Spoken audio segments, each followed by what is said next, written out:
यहाँ पर हमसे क्या कहा जा रहा है, Rachel an engineering student was asked to make a model shape like a cylinder with two cones attached at its two ends by using thin aluminium sheet.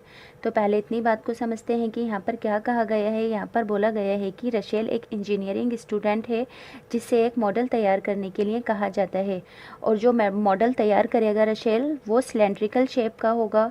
और जैसे कि यहाँ पर मैं बनाकर दिखा देती हूँ, जो मॉडल वो तैयार करेगा एक सिलेंडर का शेप का होगा, और इसके टॉप और बॉटम पर दोनों ही साइड पर हमारे टू कॉन्स अटैच होंगे। और ये जो मॉडल वो जिस चीज़ से बनाएगा वो थिन एल्युमिनियम की शीट होगी। इतनी बात आपको समझ में आ गई। अब बोला गया है the diameter of the model is 3 centimetre.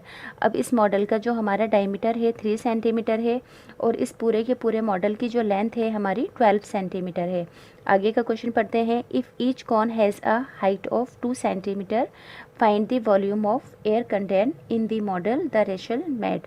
यानी कि यहाँ पर बोला गया है कि ये जो हमारा कॉन है, इस कॉन की जो हाइट है हमारी 2 सेंटीमीटर की है, और यहाँ से भी इस कॉन की ये जो हाइट है 2 सेंटीमीटर की है। तो यहाँ पर हमें इस पूरे के पूरे मॉडल की वॉल्यूम को फाइंड करना है, यानी कि ये बताना है कि इस पूरे के पूरे मॉडल के अंदर कितनी एयर कंटेन हो सकती है, या अगर एयर के अलावा यहाँ पर सॉल्ट या सैंड या कुछ भी कहा जा सकता था। बस कुल मिलाकर हमें यहाँ पर इस पूरे के पूरे मॉडल की वॉल्यूम को फाइंड करना है। तो इस क्वेश्चन को हम कैसे करेंगे, तो सबसे पहली बात क्या है, हमारे पास बीच में सिलेंडर है, और ऊपर की साइड भी एक कॉन है, और नीचे की साइड भी हमारा एक कॉन है। तो यहाँ पर वॉल्यूम ऑफ मॉडल फाइंड करने के लिए क्या करेंगे, वॉल्यूम ऑफ सिलेंडर के अंदर यानी कि इस सिलेंडर के अंदर प्लस कर देंगे वॉल्यूम ऑफ 2 कॉन्स को। यहाँ पर मैंने पहले ही लिख दिया है वॉल्यूम ऑफ 2 कॉन्स।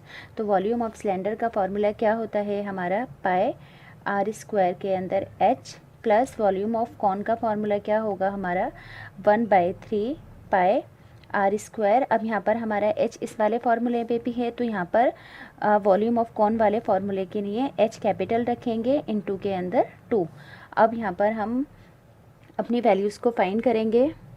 पहले हमें इसे सॉल्व करने के लिए रेडियस चाहिए होगी, तो यहाँ पर पहले यहाँ पर लिख देंगे हम फाइंड रेडियस। तो डायमीटर कितना था हमारा 3, तो रेडियस क्या हो जाएगी यहाँ पर हमारी 3 यहाँ पर दोबारा लिख देती हूँ मैं, रेडियस हो जाएगी हमारी 3/2, यानी कि r इज इक्वल्स 1.5 सेंटीमीटर। अब यहाँ पर हमें इस पूरे के पूरे मॉडल की हाइट गिवन है, तो यहाँ पर हमें किसकी हाइट चाहिए होगी, पहले सिलेंडर की। तो पहले सिलेंडर की हाइट फाइंड करेंगे।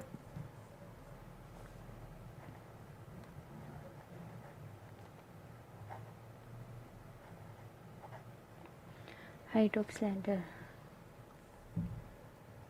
तो हाइट ऑफ सिलेंडर फाइंड करने के लिए हम क्या करेंगे कि ऑल ओवर कितनी हाइट है यहाँ पर हमारी 12, ऊपर की साइड से हमारे कॉन की जो हाइट है 2 है, और नीचे की साइड भी हमारी कॉन की हाइट 2 है, यानी कि इन दोनों ही 2 को इसके अंदर हम माइनस करेंगे, यानी कि -2 और -2। तो ये क्या होगा हमारा 12 - 4। तो ये हाइट क्या निकल जाएगी यहाँ पर हमारी, तो हाइट आ जाएगी यहाँ पर हमारी 8 सेंटीमीटर। तो यहाँ पर अब हमारी रेडियस भी आ गई है और हाइट ऑफ सिलेंडर भी आ गई है। तो अब हम क्या करेंगे कि पहले जो यहाँ पर हमारा कॉमन है, कॉमन निकालेंगे। तो कॉमन के अंदर हम यहाँ पर क्या देखते हैं कि पाई आर स्क्वायर, मैं इसको ग्रीन पेन से हाईलाइट कर देती हूँ, पाई आर स्क्वायर, और इधर की साइड से भी पाई आर स्क्वायर हमारा कॉमन है। तो हम यहाँ पर क्या करेंगे कि इसको एक बार लिख लेंगे। तो यहाँ पर हम लिखेंगे अपना पाई आर स्क्वायर।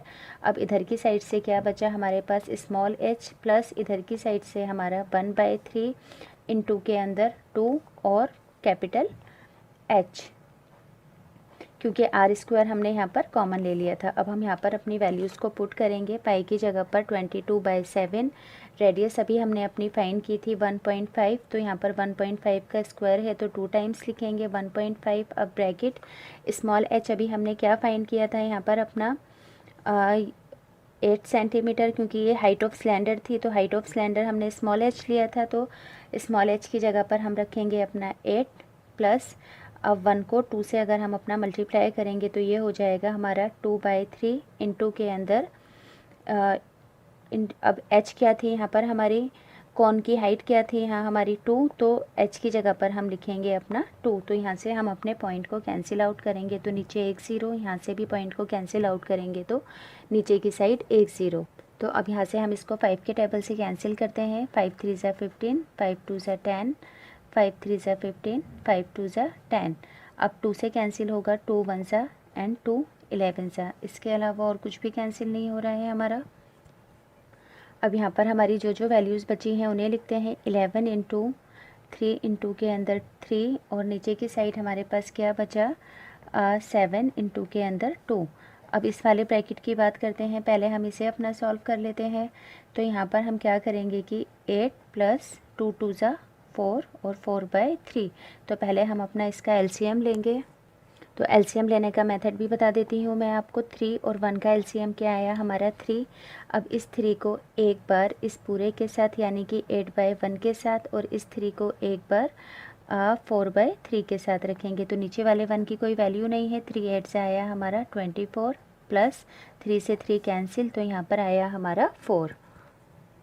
तो अब ये दोनों प्लस होकर ब्रैकेट का मतलब इनटू ये आ गया है यहाँ पर हमारा 28 डिवाइडेड बाय 3। तो ये हमारा 7 से कैंसिल हो जाएगा। 7 1 ज़ा 7 और 7 4 ज़ा 28। यहाँ पर हमारा इस 3 से ये वाला 3 कैंसिल हो जाएगा। तो अब ऊपर की साइड हमारे पास क्या बचा 11 3 ज़ा 33। तो यहाँ पर पहले हम लिख देंगे अपना 33, फिर इनटू के अंदर 4। अब नीचे की साइड बचा हमारे पास 2। अब 33 को 4 से अगर हम मल्टीप्लाई करेंगे तो आएगा 132 डिवाइडेड बाय 2। 2 को 132 से डिवाइड करेंगे तो आएगा 66। बात की जा रही थी सेंटीमीटर के अंदर, तो हमने यहाँ सेंटीमीटर लिखा और वॉल्यूम हमेशा हमारी क्यूब के अंदर आती है। तो यहाँ पर हमारी वॉल्यूम ऑफ मॉडल फाइंड हो गई है।